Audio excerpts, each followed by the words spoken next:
سلام طعنا بالله خبركم تخاتلتي سناي تي في نعلت إسران شدشتن طرخ تشن عصر شمونتن زحزنا يوم زيناتات سناي كم سعب كقربيو فلمار استزينا كنقدم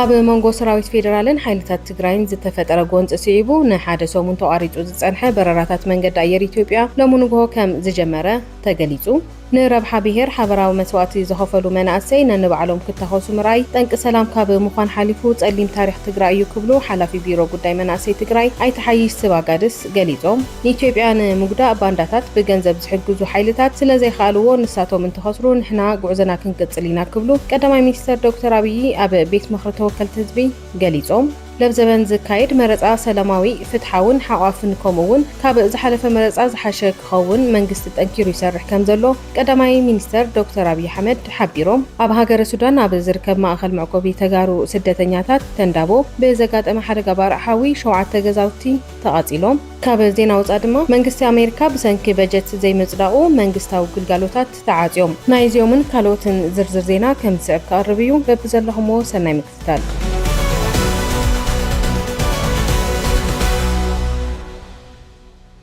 ኣብ ሃገረ ሱዳን ኣብ ዝርከብ ማእኸል መዕቆቢ ተጋሩ ስደተኛታት ተንዳቦ ብዘጋጠመ ሓደጋ ባርዓዊ 7 ገዛውቲ ተቓፂሎም እቲ ሓደጋ ባርዓዊ ትማሊ 25 ጥሪ 2018 ዓ.ም ከባቢ ሰዓት 10 ፈረቓን ዘጋጠመ ኮይኑ በቲ ሓደጋ 7 ገዛውቲ ሙሉእ ንሙሉእ ምስ ንብረቱ ከም ዝተቓጸለን ከም ዝዓነወን ግዳያት ሓቢሮም መንቀለይ እቲ ሓደጋ ኣብ ምጽራይ ዝርከብ ኮይኑ ዛጊድ ኣብ ህይወት ሰብ ዝበጽሕ ሓደጋ ከም ዘየለ ወሲሖም ገሊጾም ኣብቲ ማእኸል መዕቆቢ ብተደጋጋሚ ሓደጋ ባርዕ ዘጋጠመ ኮይኑ እስካብ ሕዚ ድማ ልዕሊ 248 መንበር ገዛውትን ትቃጸሉ ሓደ ዕሸል እውን ተቓጺሉ ህይወቱ ክሓልፍ ክኢሉ እዩ ኣብቲ ማእኸል መዕቆቢ ልዕሊ 31,000 ስደተኛታት ተጋሩ ዝርከቡ ኮይኖም ዛጊድ ብርክት ዝበሉ ብጥሜትን ሕማምን ከም ዝሞቱ እቶም ዝተረፉውን ይሳኣዩ ምህላዎም ብተደጋጋሚ ክግለጽ ጸኒሑ እዩ እቲ እንኮ መፍትሒ ብውሑስ መንገዲ ናብ መረበቶም ክምለሱ ከም ዘለዎም ዝጸውዑቶም ግዳያት ማሕበረሰብ ዓለም ልዑል ቆላሕታ ክገብረሎም ጸዊዖም ክብል ዶት ጸብጺቡ ብቐጻልነት እናወሰኸ ዝጸንሐ ዋጋ ወርቂ ሃንደበት አንቆልቂሉ ንተኸታተልቲ 10 ሰሙናት ክውስኽ ዝጸንሐ ንፈለማ እዋን ልዕሊ $5,000 ኮይኑ ብዝብል ከዘራርብ ዝቐነየ ዋጋ 31 ግራም ኣውንስ ወርቂ ምንካዩ ተገሊጹ ማኸን ዜና ኣናድሉ ኣብ ዘውፅኦ ጸብጻብ ቅድሚ ዓመት ካብ ዝነበሮ ዋጋ ዳርጋ ብ150 ሚታዊ ዝወሰኸ ዋጋ ወርቂ ኣብ ዝሓለፈ ዓርቢ 11 ሚታዊ ትማልሰኒ ድማ ካብቲ ዓርቢ ዝነበሮ ዋጋ 6.7 ሚታዊ ብምውራድ ናብ $4,535 $1 مبزحو تملكيتو اتي منقلقال ماخلاي بانك امريكا فيدرال ريزيرف ولد دولار كي تغير كصنح حبز حلف ربع نزهبو وسانه سيبو زمص مخانو انادلو ابرهيلو اتي ዝተገለጸ ዋጋ ናይ 1 አውንስ መዕቀኒ ክብደት ወርቂ ናይ 24 ካራት መዕቀኒ ጽሩይነቱ ዝጥምት ምዃኑ ምፍላጥ ተኻይድሎ መንገዲ ኣየር ኢትዮጵያ ናብ ከተማታት ትግራይ ዝገብሮ በረራታት ዳግማይ ጀሚሩ ኣብ መንጎ ሰራዊት ፌደራልን ሓይልታት ትግራይን ዝተፈጠረ ጎንፂ ሲዒቡ ንሓደ ሰሙን ተቋሪጹ ዝጸንሐ በረራታት መንገዲ ኣየር ኢትዮጵያ ሎሚ ንግሆ ከም ዝጀመረ ተገሊጹ ሎሚ 26 ጥሪ 2018 ንግሆ ካብ ኣዲስ ኣበባ ዝተበገሰት ናይ መጀመርታ በረራ ንግሆ ሰዓት 1:49 ደቂቃ ኣብ ርእሰ ከተማ መቐለ መዕርፎ ነፈርቲ ራስ ኣሉላ ኣባነጋ ከም ዝኣተወት ምንጭታት ኣረጋጊጾም ምንጭታት ሰናይ ቲቪ ከም ዝሓበርዎ መንገዲ ኣየር ቅድሚ ሕዚ ኣብ መዓልቲ 8 በረራታት ናብ መቐለ ከካይድ እኳ እንተጸንሐ ንሎሚ ግን 5 በረራታት ጥራሕ ከም ዝተመደበ ንምፍላጥ ተኻኢሉሎ መተግበሪ እቲ መንገዲ ኣየር ድማ ኩሎም ናብ ትግራይ ዝግበሩ በረራታት ሕዝውን ክፍትታት ምዃኖም ዘርኢ እዩ ማኸን ዜና ኢትዮጵያ ግልጋሎት እቲ መንገዲ ኣየር ናብ ንቡር ከም ዝተመለሰ ኣረጋጊጸን ኣለዋ እቲ ብ29 ጥሪ 2026 ዝጀመረ ምስራዝ በረራታት ብዙሕ ጉዕዞታት ጸልዩ ምጽንሑ ይፍለጥ እዩ እቲ በረራ ን5 መዓልታት ተቋሪጹ ምጽንሑውን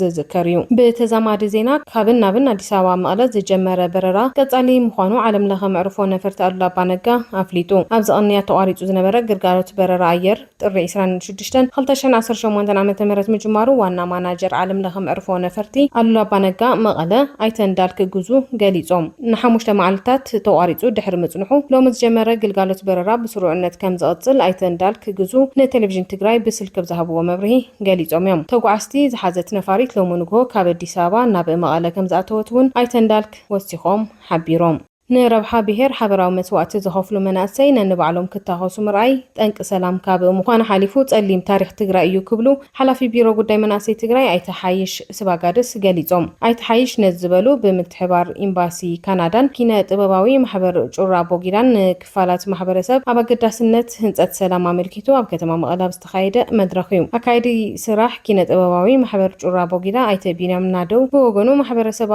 ክብርታት ንምዕቃብ ጎንፅታት ብሳይንሳዊ ኣገባብ ምእላይ ኣገዳሲ ዛዕባ እዩ ብምባል ማሕበሮም ኣብ ምክልኻል ጠንቂ ሰላም ዝኾኑ ዛዕባታት ህንጸት ሰላምን ምስ ኤምባሲ ካናዳን ቢሮ ጉዳይ መናእሰይ ክልል ትግራይን ብሓባር ከም ዝሰርሑውን ገሊጾም እዮም። መናእሰይ ትግራይ ኣብ ዓዶም ሰሪሖም ከይነብሩ ጠንቂ ሰላም ዝኾነ ጸጥታውን ፖለቲካውን ጉዳያት ካብ ዓዶም ክወፁ ደፋእቲ ምኽንያታት ምዃኖም ድማ ሓላፊ ቢሮ ጉዳይ መናእሰይ ትግራይ ገሊጾም። መሪሕነት ትግራይ ንመናእሰይ ናብ ኩናት ዘይኮነስ ናብ ልምዓታዊ ቁጠባውን ማሕበራውን ንጥፈታት ክሳተፉ ግብኦም ክዋፁ ይግባእ ክብሉ ኣይተሓይሽ ወቂሶም። ኣብዚ ሕዚ እዋን ንረብሓ ብሄራዊ ሓበራዊ ቃልሲ ዘካይዱ መናእሰይ ትግራይ ነንባዕሎም ክታኸሱ ምርኣይ ጸሊም ታሪኽ ትግራይ እዩ ዝበሉ እቶም ሓላፊ እዚ ዘይግቡእ ተግባር ብኣጋ ክእረም ዘላቒ ሰላም ትግራይ ክረጋገጽ ኩሉ ወገን ክሰርሕ እውን ተላብዮም። ቀዳማይ ሚኒስትር ኢትዮጵያ ዶክተር አብይ አሕመድ ካብ ኣባላት ባይቶ ወከልቲ ህዝቢ ንዘቀረበሎም ሕቶ መልስን መብርህን ሂቦም። ኣብ ዝሓለፉ ሒደት ዓመታት ኣብ ኢትዮጵያ እናተሰርሐ ዝነበረ ሪፎርም ኢኮኖሚ ስብራት ማክሮ ኢኮኖሚ ንምፍታሕ እዩ ዝበሉ እቶም ቀዳማይ ሚኒስትር ሕርሻ ዝመርሖ ምዃኑ በይኑ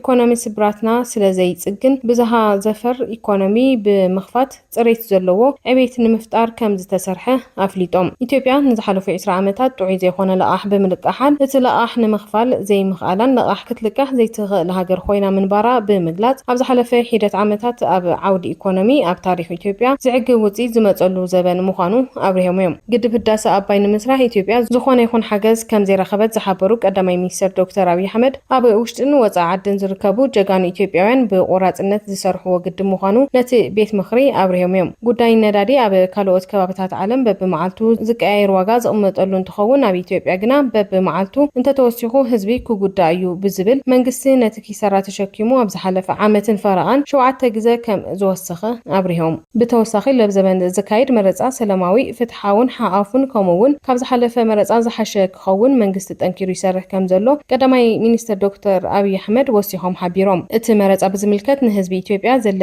ምላሽ ብውፅኢት ንረአዮ ዝብል እዩ ዝበሉ እቶም ቀዳማይ ሚኒስትር ይኹን እምበር ብርእሰ ተኣማንነት ክዛረቦ ዝኽእል እንተሃለወ እዚ ፓርላማ ብብዙሕ መገዲ ብዙሓት ድምፅታት ዝስምዐሉ ክኸውን ኢሎም። እቲ መረፃ ብሰላም ክካየድ እዩ። ኣብቲ መረፃ ዝሳተፉ ሓይልታት እውን ተረባሕቲ ክኾኑ እዮም ክብሉ እውን ቀዳማይ ሚኒስትር ዶክተር አብይ አሕመድ ወሲሖም ገሊጾም። ብተዛማዲ ዜና ንኢትዮጵያ ንምጉዳእ ንባንዳታት ብገንዘብ ዝሕግዙ ሓይልታት ስለዘይኻልዎ ንሳቶም እንትኸስሩ ንሕና ጉዕዞና ክንቅጽል ኢና ክብሉ ቀዳማይ ሚኒስትር ዶክተር አብይ አሕመድ ኣብ ቤት ምኽሪ ወከልቲ ህዝቢ ገሊጾም። ናትና ሓርያ ብዘላቕነት ንጽባሕ ኣብ ዝሕከም ጉዳይ ምድሃብ እዩ ዝበሉ እቶም ቀዳማይ ሚኒስትር ነዚ ድማ ቀዳማይ መፍትሒ ብኢኮኖሚ ህንጸት ትካላትን ዓቕሚ ምትግባር ኢትዮጵያ ምዕባይ ከም ዝኾነ ሓቢሮም። ሃገራዊ ለውጢ እንትመጽእ ሓይሊ ኣየር ኢትዮጵያ ጦር ኣውሮፕላናት ግልጋሎት ጠጠው ኣቢለን ምብራር ትኽእል ሓንቲ ሄሊኮፕተር ጥራሕ ከም ዝነበረት ብምዝኻር ሎሚ ዕለት 100 ዝተፈላለዩ ጦር ኣውሮፕላናት ከም ዝተዓጠቐት ኣፍሊጦም። ባንዳ ካብ ምቑሳል ኣይሓልፍን ምድላዋትና ንቑስሊ ዘይኮነስ ነቲ ዋና ዓምዲ ዝፈታተን ሓይሊ እንትመጽኡ ንኢትዮጵያ ንምጽናዕን ክትቅጽል ንምግባር እዩ ክብሉ ተዛሪቦም። ንባንዳ ካብ ዝኸፍልዎ ዝበለጸ ሃፍቲ ምፍጣር እንተዘይኽኢልና ብገንዘብ ብሚድያን ብዲፕሎማስን ጽዕንቶ ክፈጥሩ ከም ዝኽእሉ ኣብሪሆም። መንግስቲ ኤርትራ ኢትዮጵያ ውሽጣዊ ጉዳያታ ከይፈትሐት ጉዳይ ቀይሕ ባሕሪ ተልዕላላ ዝብል ክሲ ከም ዘቕረበ ዝገለጹ እቶም ቀዳማይ ሚኒስትር ይኹን እምበር ኣብ ውሽጢ ጉዳይና ኢዱ እናተወ ዝርከብ መሰል ሓይሊ ካብ ተግባሩ ንክእረም መፍትሒኡ ምብቃዕ እዩ ኢሎም። ንኢትዮጵያ ንምጉዳእ ንባንዳታት ብገንዘብ ዝሕግዙ ሓይልታት ስለዘይኻልዎ ንሳቶም እንተኸስሩ ንሕና ጉዕዞና ክንቅጽል ኢና ክብሉ ኣተሓሳሲቦም። ፕሬዚደንት ናይታ ነጻነታ ባዕላ ዝኣወጀት ሶማሊላንድ ናብ ሕቡራት ኤሚሬት ዓረብ ምብጻሕ የካይድ ከም ዘሎ ተሓቢሩ። ላዕለዎት ሰበስልጣን ሒዙ ዝኸደ ፕሬዚደንት ዓብድራሕማን ኣብቲ ኣብ ዱባይ ዘካየድ ዘሎ ዋዕላ መንግስታት ዓለም ክሳተፍ ምዃኑ ቤት ጽሕፈቱ ዘውፅኦ ሓበሬታ ይጠቅስ። እታ ኣብ መወዳእታ ናይቲ ዓመት ከም ነጻን ላዕላዊት ሃገር ኣብ እስራኤል ኣፍልጦ ዝረኸበት ሶማሊላንድ ምስ ኣቡዳቢ ጥቡቕ ዝምድና ክትሃንጽ ምጽናሓ ዝፍለጥ እዩ። ኣብ ሞቃዲሾ ዝርከብ ፌደራላዊ መንግስቲ ሶማልያ ብወገኑ ንምትእትታው ኢማራት ብምቅዋም ዝጸንሑ ወተሃደራዊ ስምምዓት ከም ዝሰረዘ ኣብ ዝሓለፈ ወርሒ ኣፍሊጡ ምንባሩ እውን ዝዝከር እዩ። ፕሬዚደንት ኣሜሪካ ዶናልድ ትራምፕ ኣብ ልዕሊ ፍሉጥ ኣፍሪካዊ ተዋዛኢ ኮሜድያን ትራቨር ኖሃ ክሲ ከም ዝምስርት ኣጠንቂቑ። ኖሃ ኣብቲ ትማሊ ዝተኻየደ ጽምብል ሽልማት ግራሚ ብዛዕባ ትራምፕ ምውዛዩ ነቲ ፕሬዚዳንት ባሂበሎን ቀንዲ ኣሳሳይ ናይቲ ጽምብል ዝነበረ ኖሃ ብዛዕባ እቲ ንትራምፕ ጸቕጢ ገይሩሉ ዝርከብ ጉዳይ ዕሉል ገበነኛ ጾታዊ ዓመፅ ኢፒስተን ብምትንካፍ እዩ ተዋዚዩ ነይሩ። ብልጽቲ ደርፊ ናይዚ ዓመት ኩሉ ስነ ጥበበኛ ዝደልያ ገራሚት እያ ከምቲ ትራምፕ ንግሪንላንድ ዝምነያ ሓቂ እዩ ግን ምክንያቱ ናይ ኢፒስተን ደሴት ኦሮማይ ኸይዳ እያ ስለዚ ምስ በዓል ቢል ክሊንተን ዝዘናግዕሉ ካልእ ደሴት ተድልዮ እያ ክብል እዩ እቲ ደቡብ አፍሪካዊ ኮሜድያን ተሰሚዑ። ኣብ ሰነዳት ናይቲ ኣብ ማእሰርቲ ሞይቱ ዝተረኸበ ሃብታም ፋይናንሳዊ ዝነበረ ኢፒስተን ብዙሕ ግዜ ዝጥቀስ ትራምፕ ምስኡ ዝነበሮ ርክብ ብሰንኪ ኣካይዱ ከም ዝተበተኸን ዝፈጸሞ ገበን ከም ዘየለን እዩ ዝምጉት። ዛጊድ ብውልቀ ዘቐረበሉ ክስ እውን የለን። ጠበቃታተይ ክሰድድ እየ ክብል ዘፈራርሕ ዘሎ ትራምፕ ኣብ ክንዲ ቢል ክዛረብ ኣይክእልን እየ ኣነ ግና ናብ ደሴት ኢፒስተን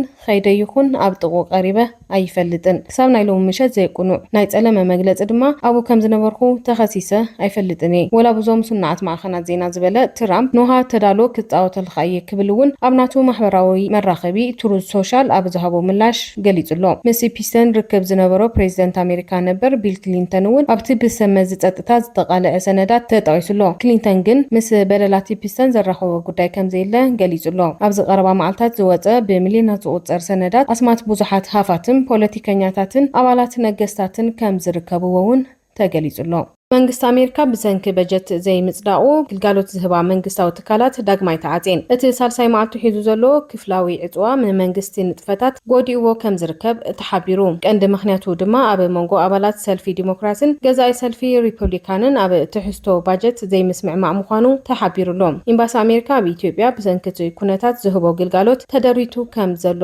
ተገሊጹሎ። ካልኦት ኤምባሲታት ይኹን ኣካላት መንግስቲ እቲ ሃገር ብተመሳሳሊ ከም ዝተዓጸው እውን ተፈሊጡ። ዝኸበርኩም ተኸታተልቲ ሰናይ ቲቪ ነዚ ዕለት ዝሓዝናዮም ዜናታት ሰናይ ዛዚምና ንቻናልና ሼር ላይክ ሰብስክራይብ ግበሩ። በብዘለኹምዎ ሰናይ ግዜ